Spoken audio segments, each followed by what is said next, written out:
Hello, hello, hello. If you're new here, my name is Wizard Kelly.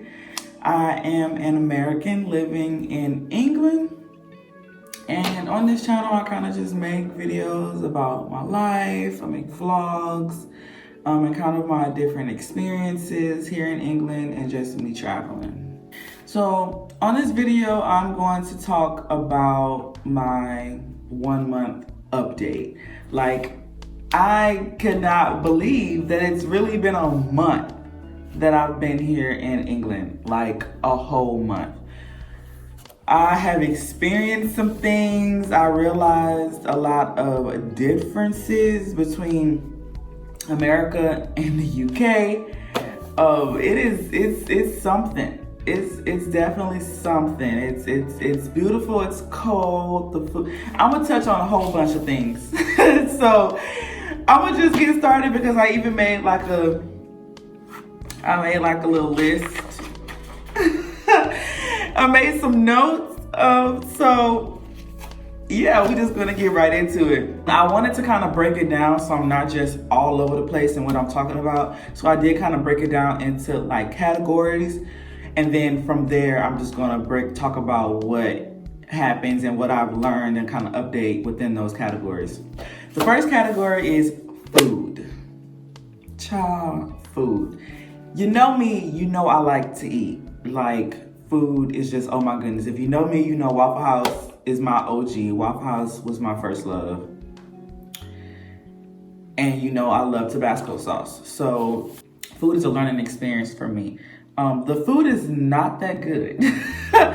Like, some of it is good, but it's not like, oh my God. Like, I have not found something that was like my thing. Like, for example, in Louisiana, Waffle House was my thing. And when I lived in LA, tacos was my thing. I have not found my thing here just yet.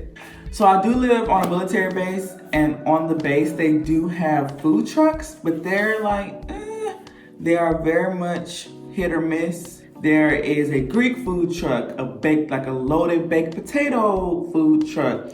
There's a Thai food truck.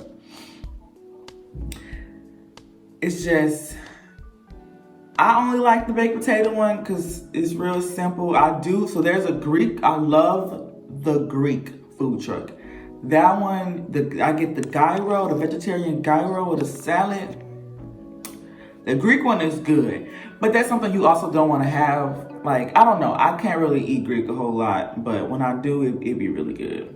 So I went to like a Chinese restaurant, not a Chinese restaurant. I did go to a Chinese restaurant. I went to a Chinese restaurant the other day and it was really good. Like, I was surprised. I went and got like a takeaway because I didn't want to cook that day. So I was like, I'll just get a takeaway. And I got shrimp romaine, but they call their shrimp prawns. So I got prawn romaine, broccoli with oyster sauce, which is like the broccoli and the brown sauce, and white rice. And it was really good. Like, I would go back. I actually have leftovers that I really might eat after this video. Like, it was good. The only thing is just needed it needed more seasoning. And I needed some spicy mustard. I love spicy stuff.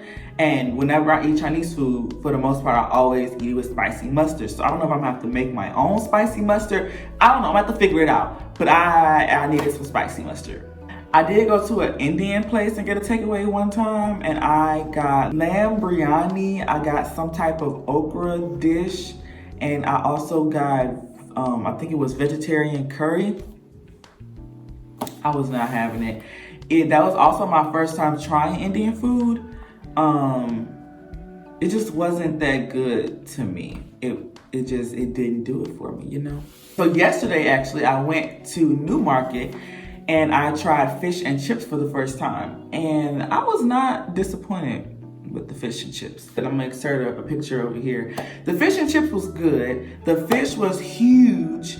I did like whatever they battered it, like whatever they fried it in, I like that. But it was huge. The chips, so their chips is what fries. So fries equals chips, chips equals fries. They weren't bad, and it came with a salad, but you can also get like mushy peas. Like you could get multiple sides, but I got a salad. And it wasn't bad. They had ketchup, and then I also I feel like I heard that you're supposed to put vinegar on the fish, and I did, and it wasn't bad. I love vinegar, so I was here for it. It just needed some seasoning. Like, when I posted it on my Instagram, a lot of people DM'd me and was like, basically, you just need to keep like a little spice cabinet in your purse. And I am honestly thinking about that. I'm not opposed to that. Like a little bag of Tony's and some Tabasco sauce in my purse. I might have to do that. Because like it was good, it just needed some more flavor. And then they also told me that I need to go and get fish and chips from like a fish shop that's like by the ocean, like by the beach. So it's fresh. So I'm gonna keep that in mind as well.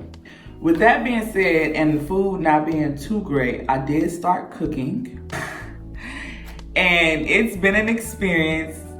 I am not a cooker. I have, as much as I've cooked here in a month, it's probably the most that I've cooked in my life. I just do not cook. When I was back at home, my Auntie Wanda, she threw down in the kitchen. My cousin Ashlyn, she would throw down in the kitchen. When I lived in LA, like my roommate, she cooked, she threw down in the kitchen. Like I never needed to cook. Until I got here and realized, Charlie, you need to cook because you need food that has flavor. You need food that you know and love. So I started cooking. And it honestly hasn't been that bad. I'm not even gonna hold you. It has not been that bad. I've actually found like a little system between like going to the grocery store. So first, when I go to the grocery store, I go to the commissary. I go to the commissary first because they have most of the American like things. Like they have A1 steak sauce, they have Tabasco sauce, they have Jiffy cornbread mix. They even sell crab boil. Like they have Prego pasta sauce. Like they just have those American things that I'm used to in the commissary. So I always go there first. I do not buy like meat or anything. Like I want fresh from the commissary because with us being overseas and they're selling American goods, it gets shipped here and it gets shipped frozen. So I try to stay away from like the meats and stuff because it got here frozen, so it's not as fresh as if I was to go and get it on economy out at the grocery, out on town at their grocery store, if that makes sense. So I go to the commissary first, and then after I get what I need at the commissary, I go to, it's called, one of their main stores is called Sainsbury's, and it's on economy, which means, like when I say on economy, that just means it's in town, you know, you just go to a regular grocery store. And I go there and get kind of my meats and my lettuce and like my produce and stuff like that. And I am trying to become accustomed to the grocery store. When you go in there, half the time, I don't know anything that's on the aisles. Their aisles are just, what's on them are so different. Where things are placed, it's just different. Like it's different. But I don't mind it though. I don't mind it. And I know that I need to kind of go to both. And I like going to the kind of like the UK grocery store, just, you know, to kind of go into their culture a little bit, even if it is just a grocery store, and kind of try out some of their items. Like I thought it was so weird that they don't refrigerate their eggs. When you go in the grocery store, they're just like on the aisle, like right by the bakery stuff. They're just on a shelf. Like usually, you know, back in the States, they are on like a shelf in the cooler section. They're chilled. Yeah, no, they're not chilled. They're just on the shelf. Even at people's homes, they don't put them in the refrigerator. They just keep them like out. I don't know the science behind that or why, like if you should or shouldn't refrigerate your eggs. But I refrigerate my eggs just because that's what I'm used to doing. But, you know, whatever works best for you. Also at the grocery stores, they don't usually bag your items for you. So they just scan them. And then they just, you like they wait for you. After they scan them, they do wait for you to bag your stuff. Sometimes they don't have plastic bags, like you have to bring your own, like those reusable bags. I've been accustomed to kind of keep those in my car, and whenever I go grocery shopping, I just bring those with me. But you do have to bag your own items, and they usually don't start checking out the person behind you until your items are bagged and you're done, which is nice and like considerate because you don't feel rushed in any way. But sometimes in some places you also have to pay for the bags. I first noticed that when I lived in LA, if you went to a grocery store, you have to pay, like, you get charged like a bag fee. It's usually like 10 cents. But I don't know how much the bag fee is here, because some grocery stores don't do that. Some grocery stores, you could just take the bags, it doesn't matter. But also some, you do get charged for using the bag. So it's just, this why it's just a good thing for me that I just keep them in my car. Also, when you go in the grocery store, some grocery stores, you have to pay like a penny or I don't know what the cents is called here. I'm not even gonna lie, but you have to put change into the grocery cart in order to get it. Like, it's connected by a chain, and you have to put cents in there to unlock the chain for you to use the grocery cart. I don't really know what that's for. I just don't use a grocery cart.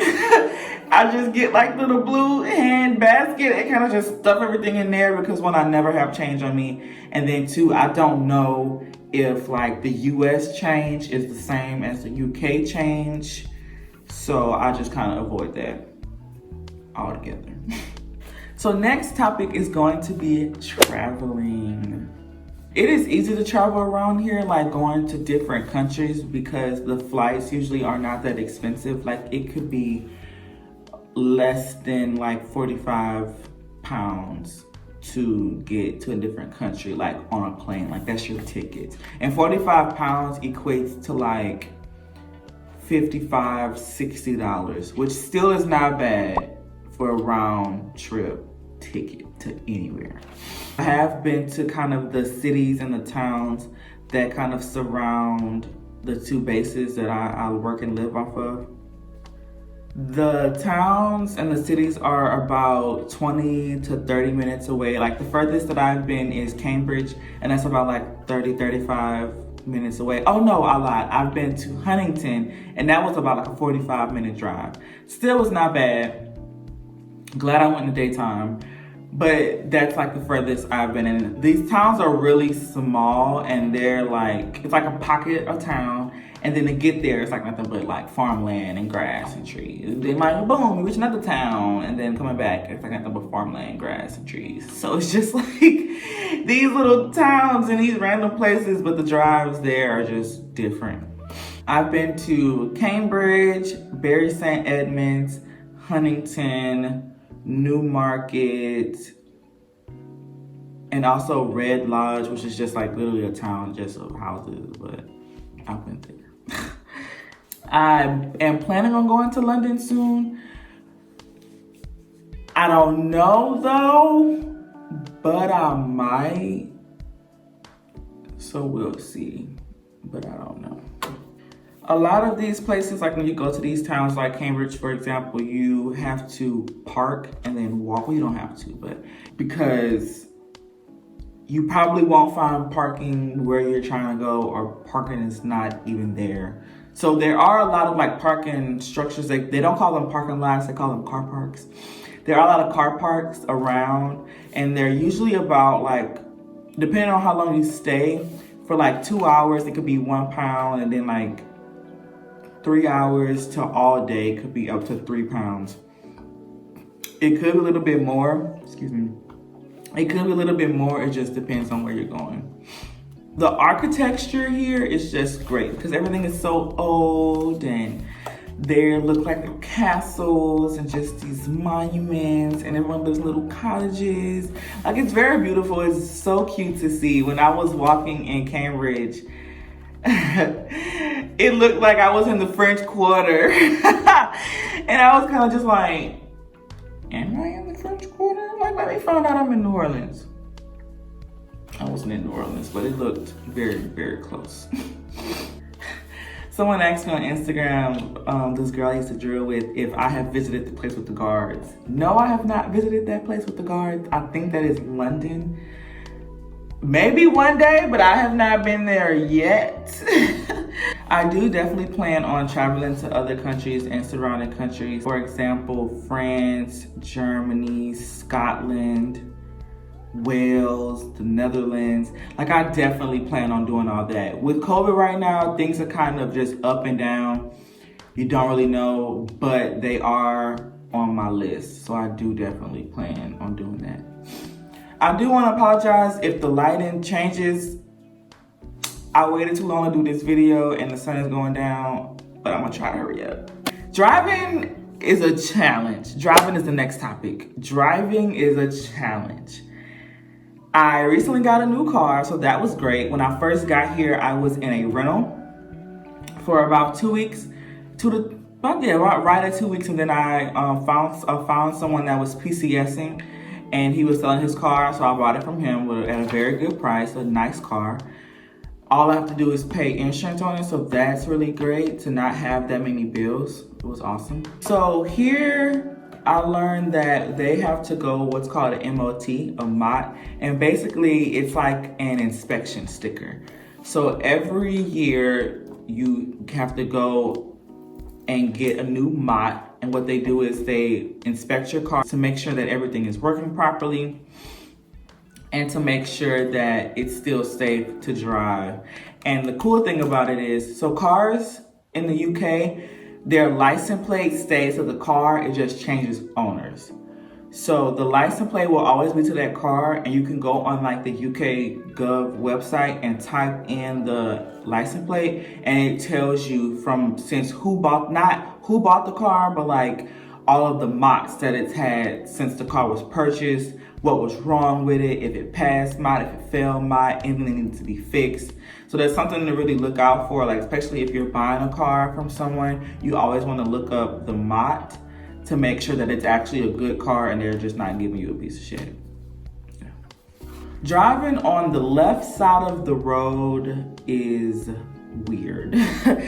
Every time I get in the car, I sing to the left, like the Beyonce song, everything you own in the box to the left, in the closet. I sing that to keep me on the left side of the road, because it gets weird when you want to turn right and then you're turning right and stay on the left side of the road. And you would think, since you're driving on the left side, that like how in the States you could turn right on red, you would think you would be able to turn left on red. But no, that is not the case. You have to wait for the light. They do have a lot of roundabouts here. Roundabouts, 5 ways. One of our main roundabouts here is called a 5-way, and it's just like 5. It has 5 like exits, and it can get very confusing. But it's best to kind of just stay calm and be patient and kind of just wait your turn. And it's just always, if no one is coming from your right, then you're good. And if you're going on the first or second exit, it's a whole thing. Roundabouts are not that bad. They look very scary and intimidating, but once you actually get into them and kind of get used to them, it really is not that bad. There are a lot of yield signs versus stop signs. So a lot of places where you would think that you should stop, you should actually yield. And I think it's called give way, but it's yield. And that's kind of confusing, and I actually like it because we don't really need to stop, but I'm gonna just give way, I'm gonna just check, and then I'm gonna go. I like that better. The roads are so freaking small, like so freaking ridiculously small. They're small, and especially they're small. And then when you're driving at night, it gets dark here so fast. Like the sun is going down right now, and it's literally 3:24, and it's getting dark outside. So by 4:30, it's pitch black outside. There are hardly no street lights. If there are street lights, they're dim as crap. And sometimes it's foggy outside, and mixed fog with small roads, with pitch black darkness, with everybody who's driving has on their brights, because of course no one can see, but like, dang, now I can't see because you're blinding me with your bright lights. So then so then it makes you want to put your bright lights on. But then I don't know, I feel bad about having my bright lights on when someone's coming, so I always like cut it off. And then it's just a whole thing. I hate driving at night here. Like if I have to drive at night, I keep it very minimum and I do not go far because it is so dark. The roads are so small and there are a bunch of hills and a bunch of turns. Like it's just not functional. I cannot wait till the summer when the days get longer So there's more time to drive in the sunlight, because driving at night is a no-go. No, not happening. Next, we're going to talk about the weather. Very small topic. It's very cold here. I've gotten used to it, to be honest. It doesn't feel as cold as it is. And I kind of don't, I'm not a crybaby about it anymore, but I definitely have gotten used to it being cold. So far, it's usually been between like 40, 42 degrees to 60 degrees.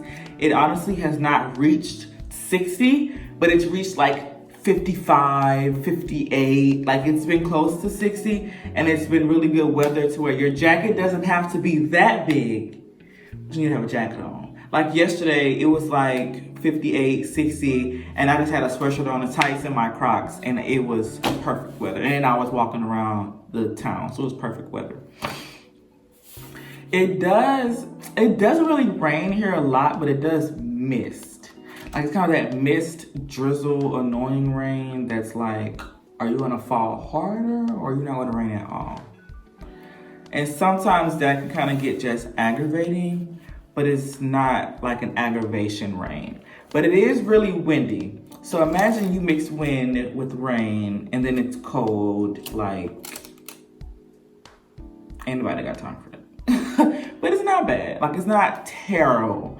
It be cold as hell, but it's not terrible. Well, at least not anymore. Not to me. So one of the last things I'm going to talk about is kind of my life update. Like, I know this is my monthly update, but just things pertaining to my life. So I did get a new phone number, a new phone plan. I have one of those +44 15-digit long UK numbers. I called my brother yesterday and he was like, yo, who is this? And I'm like, yo, it's your sister. And he was like, oh, shucks.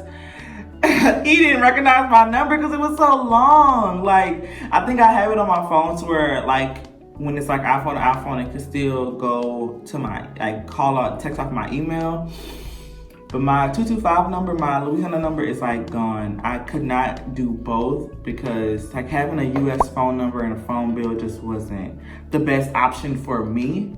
And then especially with being in the UK and having to call UK people, that's not something you can constantly do off of a US phone number. So I did get a UK phone number.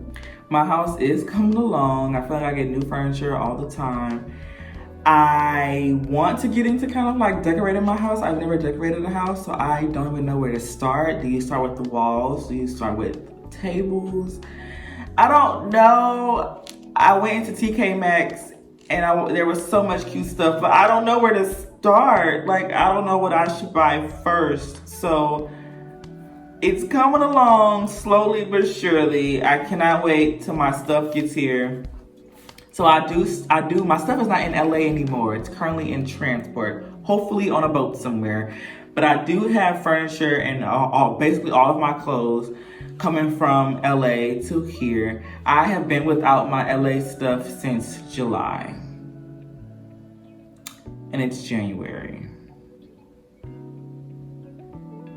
So yeah. And so I left LA in July and went back to Baton Rouge and accumulated more stuff over there. And currently my boyfriend just picked it up about 2 weeks ago. So I am patiently waiting for him to send me all of my stuff from Louisiana. So at this point, we'll see which one comes first. My stuff from Louisiana or my stuff from LA. We'll see. A lot of stuff that I've bought in my house I bought it from Facebook. I don't use Facebook. I've never used Facebook as much as I use it here. I don't accept friend requests. Like, I don't post nothing unless it's in the Facebook pages that are around here. I am in a bunch of groups around on this base, and they are so helpful because you can buy so much stuff from a lot of people, or they're like giving it away. Like, I bought bar stools. I've bought like little like decorations like for my TV stand. I've gotten a free mop bucket, a mop, a broom, a Swiffer, an ironing board, an iron for free. Like, you can get so much stuff. This freaking desk behind me, bought it off somebody off of Facebook. Like, I'm trying to furnish my house with Facebook. And I don't know about y'all, but I like hand-me-down stuff. I have no problem with it. I look on thrift shops. Like, I'm all here for recycling it. I like brand new stuff, yes, of course, but I work with what I got and what I can get, okay? I have met some friends, some really cool people. I met them about 2 weeks ago now, and we spent Christmas together, which was super fun. And then we just spent New Year's together, which was really, really fun. And I was so happy to kind of meet people and just with good energy and just good spirits. And they kind of have the same mindset. They're hardworking, like they're not about the bullshit. You know, they're really cool. So I can't wait to see as this new year goes, like how our friendship grows. But I'm really looking forward to it. As far as work is work. Nothing to really update there besides work is work. The time zone. So from Baton Rouge to here, the time, well, from Louisiana, Baton Rouge, Louisiana, whichever one you want to say. From here, it's a 6-hour time difference. So it's currently 3:32, right? So it's currently 3:32 right now. In Louisiana, it is 9 a.m. Yeah, it's 9 a.m. for them. So the time zone is something I'm still getting used to. It's usually the end of my day when it's the middle/beginning of their day. By the time I'm in the bed at 10 o'clock, they're still at work and it's 4 o'clock. Like, it's a struggle. I talk to a lot of my family at night because it's daytime for them. A lot of them did call me on New Year's to wish me New Year's for me. By the time it was New Year's for them, I was asleep, but they know that the love is there. So it was the time difference is a big difference. So kind of the last thing I want to touch on, my girlfriend asked me, am I happy? For the most part, yeah. I am grateful to be here. I feel so blessed and honored to have the opportunity to be here, to just live in another country and embrace everything that the country has, and to just have a roof over my head, a car to drive, food to eat. Like, to just be in a different country and be so comfortable and be so well taken care of. I'm just very grateful for. I will say I cannot wait till it gets hot. I feel like I'll be more happier when it gets hot, because with it getting dark now, the moods kind of change. Like, seasonal depression is real. I'm not saying I'm depressed, but I'm just saying seasonal depression is real. And sometimes, you know, I wish I just had my friends and my family here to kind of spend time with. I'm in this house and I want people that I know around me. But overall, I do think that I am happy and just grateful and just blessed. You know, I would not in a million years think that I would be here in England living ever. Never would have thought that. And I think it's crazy because I've realized over the years, I've spent New Year's in different places. Spent it in Louisiana. I think in 2018, I spent New Year's in Houston. Just last year, I spent New Year's in LA, and here I am bringing in a whole nother New Year in a different country in freaking England, in the United Kingdom. Like, I would have never guessed that, but I am so happy and so grateful that I was able to do that and just to be here, you know? So guys, that was the end of the video. I really hope you like it. My first month here has been an experience, a learning experience, all of the things, but I'm very happy and grateful to be here, and I cannot wait to see what my life has, well, what England has in store for me. So please don't forget to like this video, and please do subscribe if you're not already subscribed already. I try to post every Sunday. And yeah, thank you for watching, and I'll see y'all next time.